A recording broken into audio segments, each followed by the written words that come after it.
Hey friends, welcome back to Earth. Today we're talking about my campsite setup, or basically how I establish a home base when I've reached my destination. Fair warning, in this video there's not going to be a lot that's electric car specific. Now let's get to the campsite. So my tent is a one-person Lawson hammock tent. And that means it's a hybrid. It can either be a tent on the ground, or if you have trees, you can hoist it up and create kind of a supported hammock for yourself. If I were with someone else, I would probably go for a more traditional tent, but for one person, I definitely recommend this thing. I also have an REI roll-out camp table, which has been great. It takes me less than a minute to set up now, so just if I'm like stopped by the side of the road, great to just set it up, have a surface to make a sandwich on, do some work, edit a video, whatever. I didn't really have space for any other folding table mechanism, and this has worked out great. There's even bigger sizes if you want that.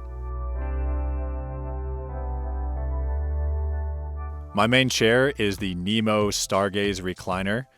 So this thing is a bit bulkier than other camp chairs, but I figured since I'm sitting in a static driver's seat a lot of the time, it'd be nice to, when I get to a campsite, have a chair that kind of moves around and can recline back easily. And so far that's proven true. I really like this thing. I also have this cool kind of fold out stool that I can use as obviously a stool, but most often it's used as a tripod or another kind of surface for pans or things like that. Again, takes up more space than a regular seat, but the flat surface makes it a lot more useful for me. Cooking-wise, I'll do a separate video on cooking, but basically I run everything out of this little 12-volt portable stove. So this thing is super popular with truckers. It basically just plugs in your 12-volt, it goes up to about 300 degrees. It's kind of like a slow cooker. If I have a campfire, like I'm at a designated campsite, I'll definitely cook over the grill there. I'll make meat. But yeah, most of the time, it's the Road Pro 12-volt stove. Thing's awesome. I have room for a gas grill. I just didn't want to keep buying propane. And I thought kind of the idea of doing an all-electric road trip, like no gas at all, was kind of cool. So that's where I'm at right now.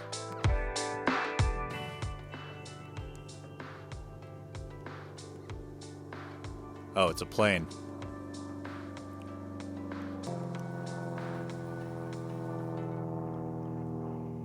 I don't know if you guys caught that.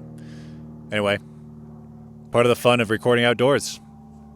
Food-wise, I've got a portable refrigerator that's 25 quarts. That holds all my food and kind of perishable beverages. Below that in the footwell, I have a soft shell cooler. This one's the Yeti Hopper 30, I believe, 2nd gen. And that holds all my non-perishable beverages like alcohol. That's pretty much it. I keep some ice in there, keeps it cool. Doesn't matter if things get wet. That's very important. And then this has been a lifesaver in a bunch of situations. I basically have a tarp that I can use as an awning or a cover for a picnic table or anything. It's super lightweight, really easy to tie down to either trees or on these poles that I bought. And then also something that I don't see a lot of people doing is I also bought a huge mosquito net that I can run along the tarp, and it mostly keeps bugs out really well. So over this summer, I set that up at every campsite I went to. I was able to work on my computer late at night, like no problems. The bug net is definitely an Earth tip that you're not going to get from anyone else. So there we go. That's a quick little subscribe right there, isn't it? And then water-wise, I have a few different collapsible water canisters.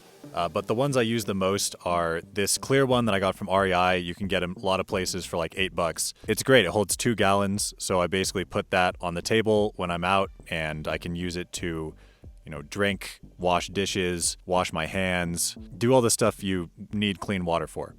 And then the other one that I use a lot is this stand-up portable shower. So this thing holds 6 gallons, and basically you just kind of need flat ground or a tree to prop it up against.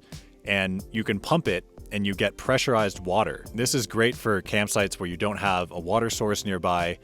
You can also leave it out all day and it gets kind of warmer than it was coming out of a river or something. But yeah, I mean, you know, at the end of the day, you're getting a shower in the middle of nowhere. Definitely recommend that. It's a little pricey, but if being clean is important to you, then I definitely recommend it.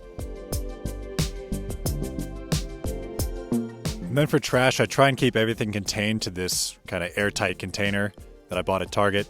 But sometimes I have to hang up a trash bag, and that mostly comes down to how much time I'm spending in a place, if there are bears and critters around, and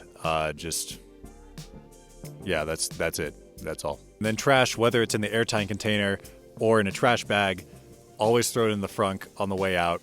Hopefully I find a dumpster or somewhere to put it pretty soon, but at least that way it keeps the smell out of the car. It's a great solution. And yeah, that's pretty much my entire camping setup. Again, I'll leave links to the products I specifically use in the description below. I might get like a small cut if you buy through the link, if I'm lucky. You know, some of these products probably don't have that. But yeah, I hope this video was useful for you in figuring out your own camping setup. And I keep things pretty minimalist. This works for me, especially seeing what you can fit inside a Model 3. You could do a lot more than I do here. So if you have questions about could I fit this in there, or, you know, would you recommend this product or something like that, definitely leave a comment and I'll get back to you probably on the weekends when I have service. And if this video did help you in some way, I would really appreciate your support. So that's it for today. Thanks so much for tuning in, and we'll see you next time on Earth. Boo!